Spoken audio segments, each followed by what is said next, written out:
بسم اللہ الرحمن الرحیم۔ بندہ اس وقت تک اللہ پاک کے عذاب سے امن میں رہتا ہے جب تک وہ اللہ پاک سے استغفار کرتا رہتا ہے۔ اہمیت الفاظ کی ہوتی ہے مگر اثر ہمیشہ لہجوں کا ہوتا ہے۔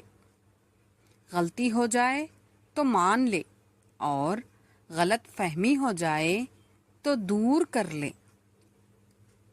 منہ میں زبان سب رکھتے ہیں مگر کمال وہ کرتے ہیں جو اسے سنبھال کر رکھتے ہیں۔ بنا کتابوں کے جو علم سیکھا جاتا ہے اسے زندگی کہتے ہیں۔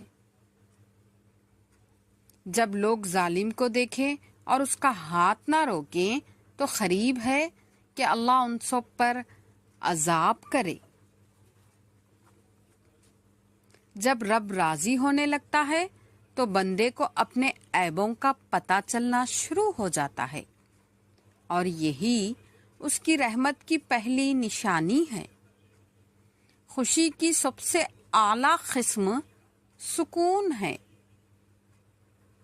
سچ تو یہ ہے کہ ہم سب سے زیادہ اپنا دل خود ہی دکھاتے ہیں۔ دھوکہ دے کر کوئی نہیں بچتا، کسی کی آہ نسلیں اجاڑ دیتی ہیں۔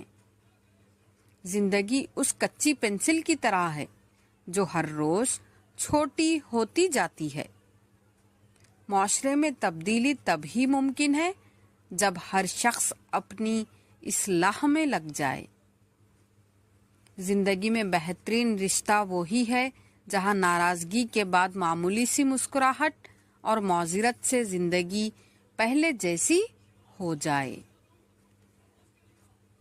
رشتہ کوئی بھی ہو، خوبیوں اور خامیوں سمیت برداشت کر کے نبھایا جاتا ہے۔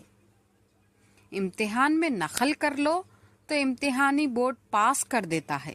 اللہ کی قسم، اپنے پیارے نبی کی نقل کر لو تو اللہ تعالیٰ پاس کر دے گا۔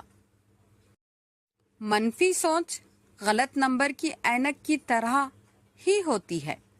ہر منظر دھندلا، ہر راستہ ٹیڑھا اور ہر چہرہ بگڑا ہوا ہی نظر آتا ہے۔ حسد ایک ایسا جذبہ جو دوسروں کا تو کچھ نہیں بگاڑتا لیکن آپ کا سکون غارت کر دیتا ہے۔ جزاک اللہ۔